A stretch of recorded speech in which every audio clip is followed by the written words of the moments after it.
Hello, સ્વાગત છે નુપાસ કિચનમાં તમારું।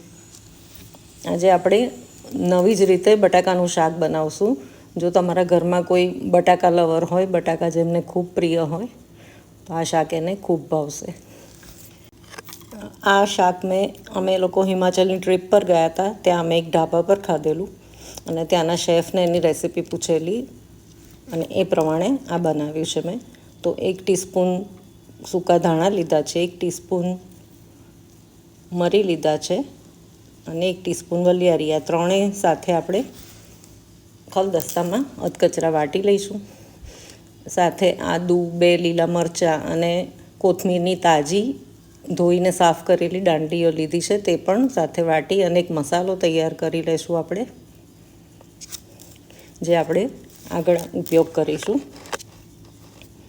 હવે 3 બટાકા લીધા છે, જેને મેં બાફી લીધા છે અને તેને છોલીને તેના કટકા કરી લીધા છે। તમે મારી ચેનલ પર નવા હો અને સબસ્ક્રાઈબ ન કરી હોય તો ફટાફટ કરી દેજો અને બેલ આઇકન પ્રેસ કરી દેજો, જેથી આવી જ રેસીપીનું નોટિફિકેશન મળતું રહે।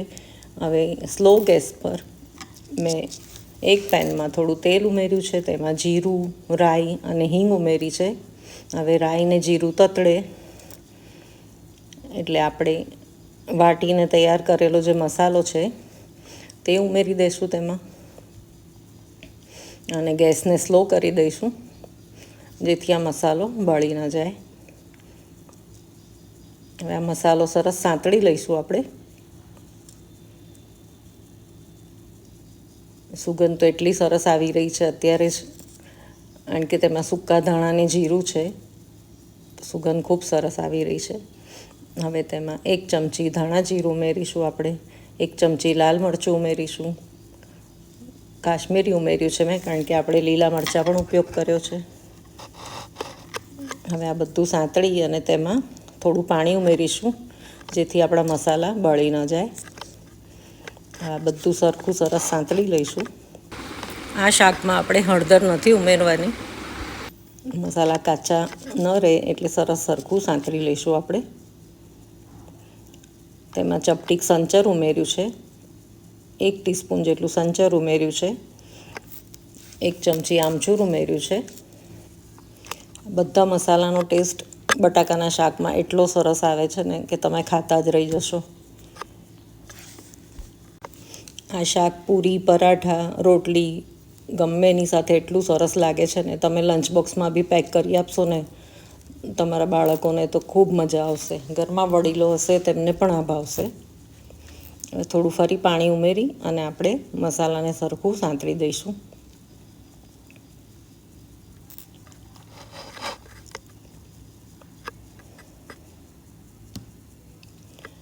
છેલ્લે મેં એક આખું સૂકું મરચું પણ ઉમેર્યું છે, વઘારમાં એટલે ન નાખ્યું કારણ કે તે બળી જાય।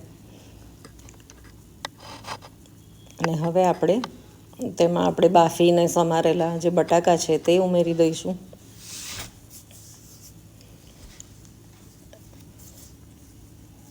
બટાકા ઉમેરી અને સરખું સરસ મિક્સ કરી લઈશું અને બટાકાને એક કકડામાં કોટ થઈ જાય મસાલો, એ રીતે મિક્સ કરી અને ઢાંકીને 5-10 મિનિટ માટે થવા દઈશું, જેથી બટાકામાં બરાબર મસાલો સરસ ચડી જાય। મારી રેસિપીઝ જોવાનું ગમતું હોય તો લાઈક જરૂરથી કરજો અને તમે ક્યાંથી જોઈ રહ્યા છો મારી વિડીયો તે કમેન્ટમાં જરૂરથી લખજો। જો આપણું બટાકાનું શાક સરસ તૈયાર થઈ ગયું છે।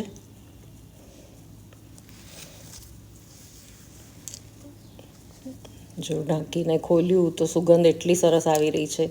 હવે તાજી લીલી કોથમીરથી ગાર્નિશ કરી અને સરસ ગરમા ગરમ પૂરી કે પરાઠા કે રોટલી ભાખરી સાથે પીરસો। લંચ કે ડિનર કે બ્રેકફાસ્ટમાં બી આ શાક તો એટલું સરસ લાગે છે। મેં ભાખરી સાથે પીરસ્યું છે।